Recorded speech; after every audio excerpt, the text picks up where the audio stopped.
dan salam sejahtera. So hari ini kita akan sambung lagi pembelajaran kita dalam bab yang kelima, iaitu kekomponen pembesaran dan juga gabungan transformasi. So hari ini kita akan pergi tengok kepada 5.3, iaitu gabungan transformasi, dan standard pembelajaran untuk hari ini ialah bagaimana menyelesaikan masalah melibatkan gabungan transformasi. So hari ini saya akan tunjukkan satu contoh soalan penyelesaian masalah yang melibatkan gabungan transformasi. So diberi satu gambar rajah dan juga beberapa maklumat, ada pecahan soalan. Okay, jika dilihat pada soalan ini, dia menggunakan istilah penjelmaan. So sebenarnya ini adalah soalan KBSM, okay, yang saya ambil daripada soalan SPM sebelum-sebelum ni.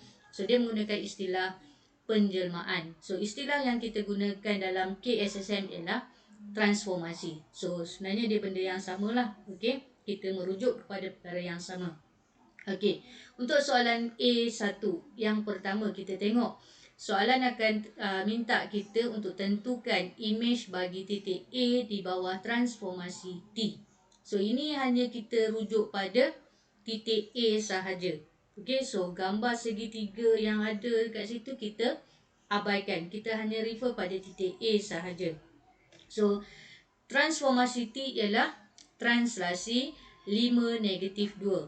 So kita hanya perlu anjakkan titik A pada kedudukan 5 negatif 2. So kita akan dapat A itu 5 langkah ke kanan dan 2 langkah ke bawah. So kita akan dapat imej bagi titik A ialah 8, 9. So kita boleh tulis koordinat imej bagi titik A di bawah transformasi T ialah 8, 9. Okey, itu A1. Sekarang A yang kedua, soalan tanya koordinat bagi imej titik A di bawah gabungan transformasi PT. So bila PT kita buat T dahulu. T sebenarnya kita dah buat sebelum ni. Untuk soalan A1 tadi kita dah buat. Untuk dapatkan imej bagi titik A di bawah transformasi T, kita dapat 8, 9. Sekarang kita perlu buat transformasi yang kedua, iaitu transformasi P. Transformasi P ialah pantulan pada garis lurus Y sama dengan 7. So untuk cari pantulan, kita hanya perlu tahu mana paksi pantulan. So Y sama dengan 7, bermaksud dari objek ke imej, jarak dia tu mesti sama dari objek ke paksi pantulan dengan paksi pantulan ke imej, jaraknya mesti sama. So kalau kita tengok ini ialah imej bagi A. So kita dapat imej A yang kedua ialah pada kedudukan 8, 5. So kita boleh katakan bahawa koordinat imej bagi titik A di bawah transformasi PT ialah 8, 5. So itu soalan A1 dan A2. Okey, sekarang kita rujuk pada soalan B. Okay, soalan B ni barulah dia pergi pada segitiga tersebut. Okey, so dia kata segitiga PQR ialah imej bagi segitiga ABC di bawah transformasi MN. Sekarang soalan nak kita huraikan selengkapnya apa transformasi N, apa transformasi M. So kita tengok bahawa PQR ialah image. So kita tahu ABC itu objek. So bagaimanakah dari ABC itu kita nak transformkan dia menjadi PQR. Okay, so kalau kita boleh lukiskan segitiga ABC itu.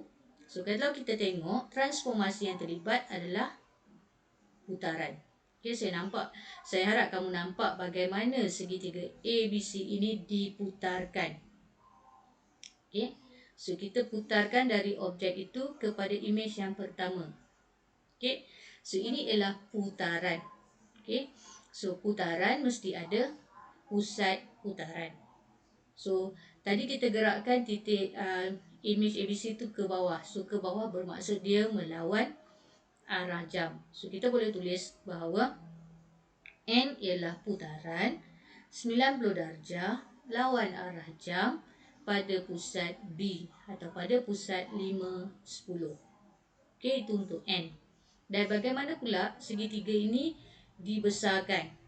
Okey, daripada segitiga ni macam mana dia dibesarkan jadi PQR. So untuk pembesaran kena ada faktor skala dan juga pusat pembesaran. So untuk nak cari pusat pembesaran, kita sambungkan semua titik yang sepadan. So kita akan nampak dia bersilang pada satu titik. Titik itu ialah titik pusat pembesaran. Okey. So kita akan dapati bahawa penjelmaan M ialah pembesaran pada pusat 512 dengan faktor skala 3. Okey, maksudnya gambar rajah itu dibesarkan 3 kali ganda. Okey, itu untuk soalan B1, huraikan transformasi. Okey, soalan yang B2 ialah melibatkan pengiraan. Okey, diberi bahawa luas bagi rantau yang berlorek PSTR adalah 200 meter persegi. Hitung luas segitiga SQT. So kamu kena kenal pasti luas kawasan berlorek PSTR tu di mana. SQT tu sebenarnya luas objek lah, sebab benda segitiga tu adalah sama. SQT tu kalau kita perhatikan dia sama dengan segitiga ABC. Sebenarnya soalan nak minta kita cari luas objek. Okey. So macam mana kita nak selesaikan soalan ni? Nak cari luas SQT. So diberi PSTR. Okey, yang saya hitamkan itu nilai dia ialah luas dia ialah 200 meter persegi. Okey, yang kita nak cari ialah luas SQT tu. Okay, kita tahu bahawa untuk mencari luas, rumus yang terlibat ialah luas imej sama dengan faktor skala kuasa 2 darab dengan luas objek. So, rumus ni kena ingat. Okay. So, apa maklumat yang kita ada? Kita ada luas imej ialah luas PQR. Okay. Faktor skala tadi ialah 3. So, 3 kuasa 2 darab luas SQT. PQR itu ialah imej yang besar. So dalam PQR itu kita ada PSTR, okay, yang diberi dalam soalan. Jadi di sini kita boleh katakan bahawa PQR itu ialah luas SQT dan juga luas PSTR. Okay, akan sama dengan 9 darab dengan luas SQT. So kita akan dapat luas SQT tambah 200. 200 tu datang daripada soalan. Dalam soalan dah bagi. Okay, sama dengan 9 darab luas SQT. So, kita bawakan luas SQT tu ke sebelah kanan.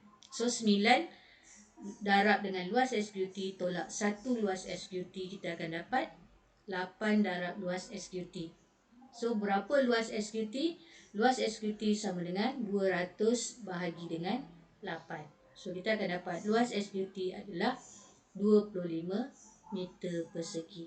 So, ini ialah macam mana kita nak selesaikan soalan yang melibatkan penyelesaian masalah melibatkan gabungan transformasi.